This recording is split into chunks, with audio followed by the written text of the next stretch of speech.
Guys, welcome to my channel. My name is ReadingBear and I hope you are ready for some more stories. And today, we'll take a look at some new entitled people content. If you enjoyed my content, please don't forget to subscribe to my channel and post some bear emojis in the comment. And now, let's dive right into the stories. The first story is titled, HOA Neighbor Stole My Portable Dumpster and Destroyed My Home. This is the story about how I will never, and I mean never, live in an HOA neighborhood again in my life. I'll start off by explaining that I bought a foreclosed home for a pretty good price a few years after the market crashed in 2008.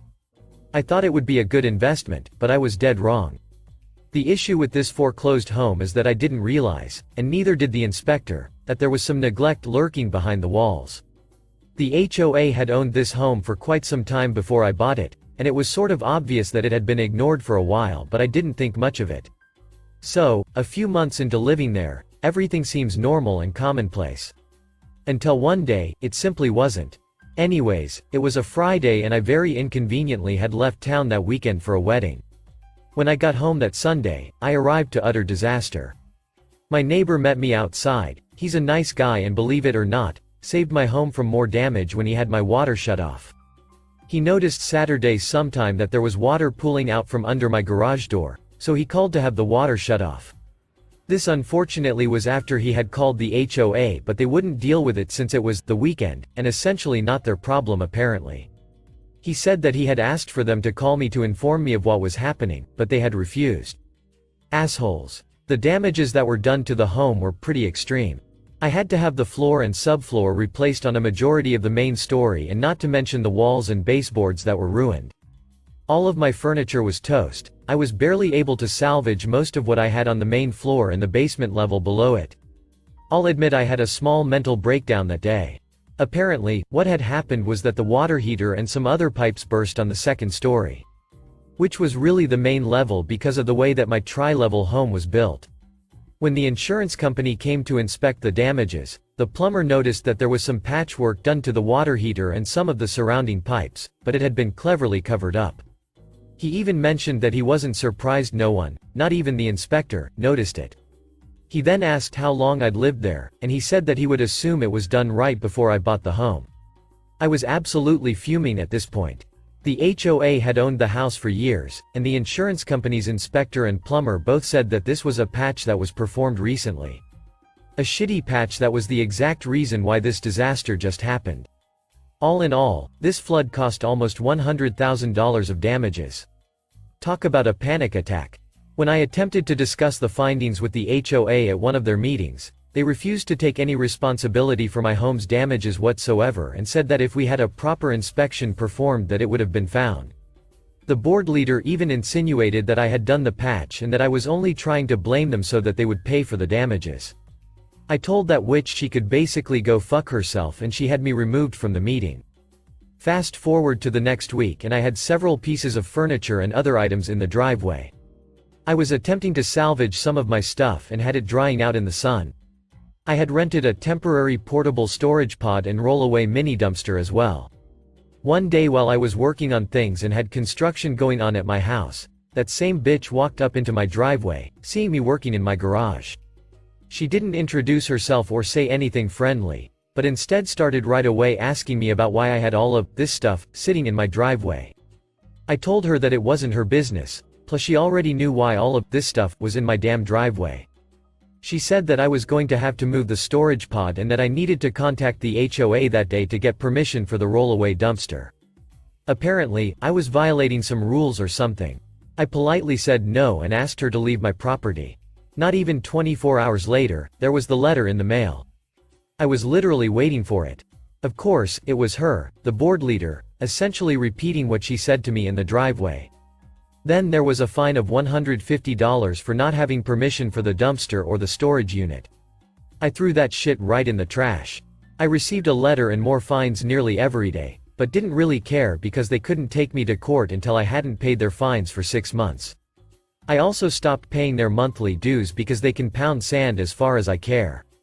I planned on moving anyway once I was finished with construction.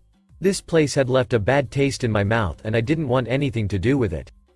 About a week or two went by and one morning I went outside to leave and realized that the rollaway dumpster had a bunch of trash and other clutter items inside it.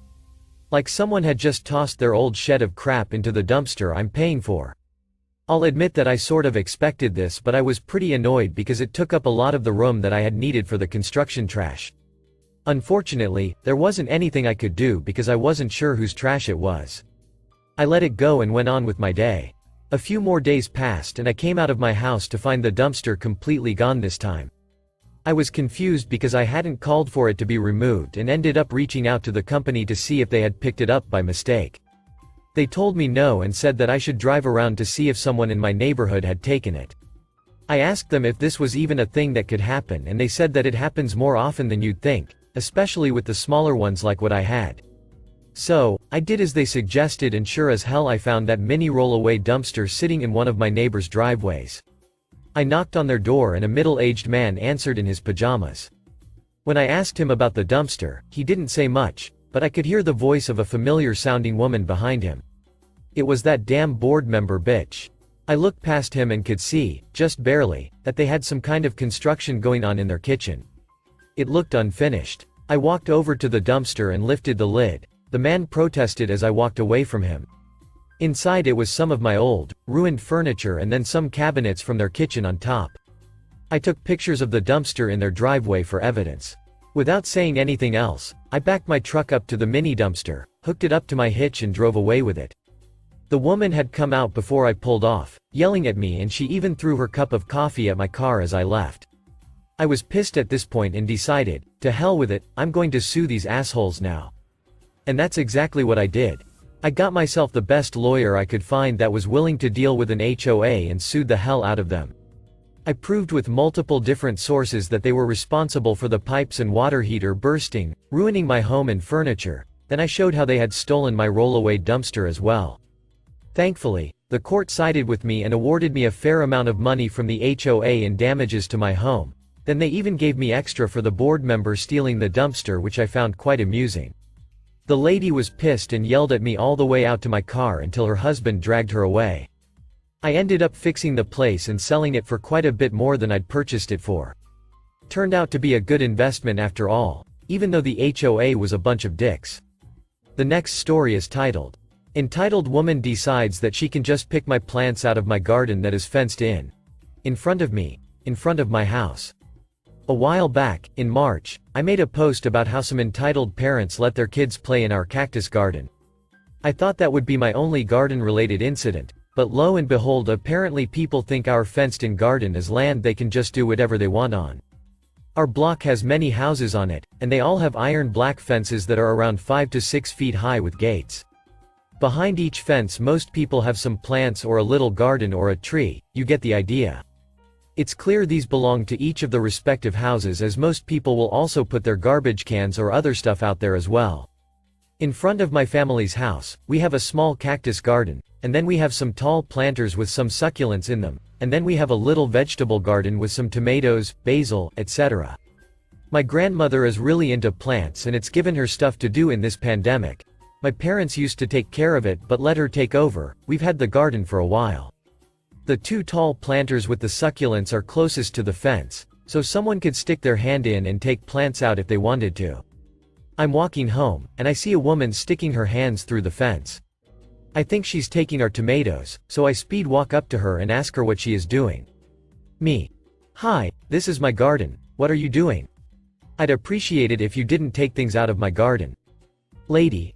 Oh hi, you have a lovely garden, I'm not damaging anything. I'm just taking some of these hen and chicks, it's a succulent, and then some of these plants. I look, and while she did take some succulents, she also just picked weeds out of our garden? Me. I'd appreciate if you gave those succulents back, they're our plants. But you realize you just took weeds out too, right? Lady. Oh, I took some pictures of these for my photography class and everyone loved the pictures, so I thought I'd take some. Me. I guess you can have the weeds. But I'd like my other plants back. Lady. Okay. Goodbye. She just kinda got flustered and left after that. I did get my succulents back then. She was more embarrassed about taking weeds than stealing plants out of my garden. And this whole photography class thing was really weird to me. But whatever, she can keep her random weeds. Weirdest experience ever. And I'll never get how people think they can just stick their hands into someone else's garden and take their stuff. Edit. After reading through all your comments, man, I had no idea there were this many plant thieves or plant damagers. Sorry to everyone that has had this happen to them as well. The next story is titled, No Longer Allowed to Walk Through or Hang Out in Your Garden. Guess I'll break into your house and threaten to set it on fire. My grandmother lives in the countryside at the end of a very long lane in a valley and has owned 3 acres of the land around her house for the past 30 years. She is essentially bedbound and is no longer capable of caring for the land she owns but has had a gardener for around 10 years, or so we thought. Me and my family live the other side of the country and we were unable to visit her for 9 years but frequently call her to make sure she's doing okay and order her anything she needs. One day she didn't answer the phone and the police found her on the floor, several windows smashed, greenhouse in shards and lots of broken plant pots. Local teens had decided to start destroying the property for fun and my grandmother fell scaring them off and was unable to get back up. We traveled to her last year after this incident occurred and found the property looking like a mini forest, woods. Her gardener had fallen ill years ago and she hadn't told us and therefore the land became heavily overgrown. This meant that many dog walkers, cyclists, tourists and holidaymakers had become used to walking through her property. As well as the local groups of teens who had used her bottom garden as their place to hang out. Over the past few months we've been clearing away all the overgrowth to make it look like a garden again.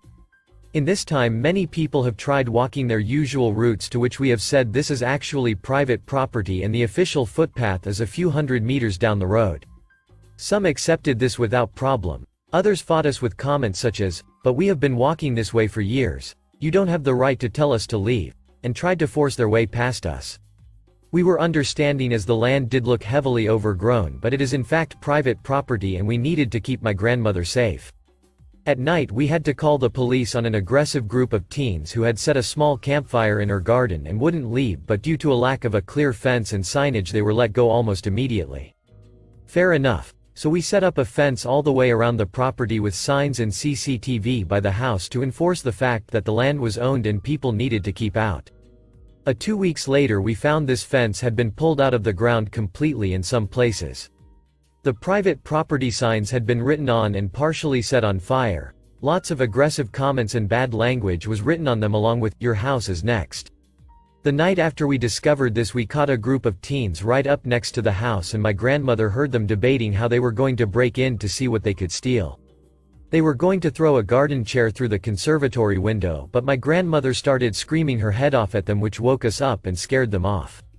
We have them on CCTV and have passed it on to the police but we don't know if they're the same group as the ones who set fire to the fence. The property now looks more owned and cared for but even so these groups of teens still keep coming onto the property and breaking stuff and setting fires.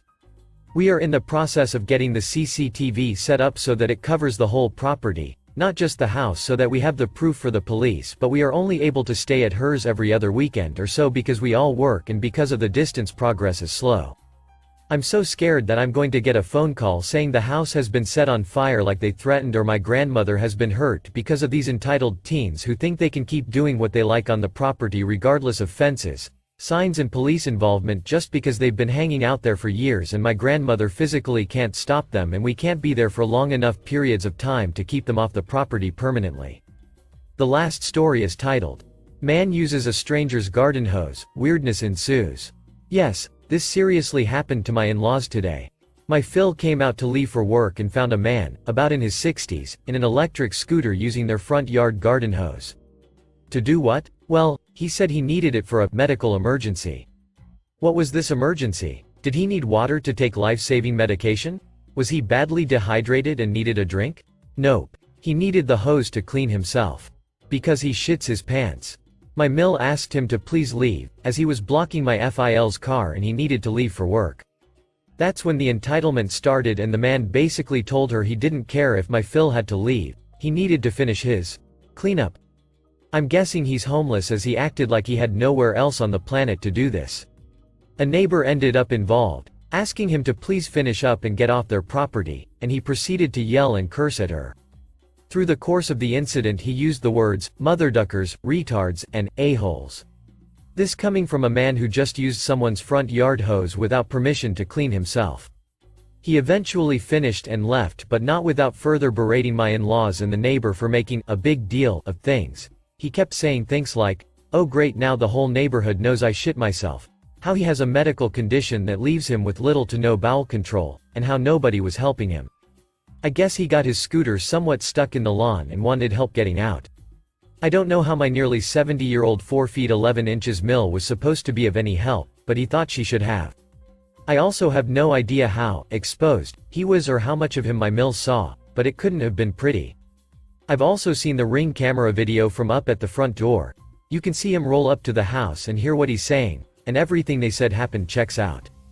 I get that he was in a shitty situation, literally, and I'm sure that's embarrassing. But damn, did he go about things the wrong way. First by using the hose without permission and then getting argumentative and indignant and causing a huge scene when asked to leave. Next thing we know, someone will be setting up camp in their driveway and acting like it should be accepted. Thank you for listening.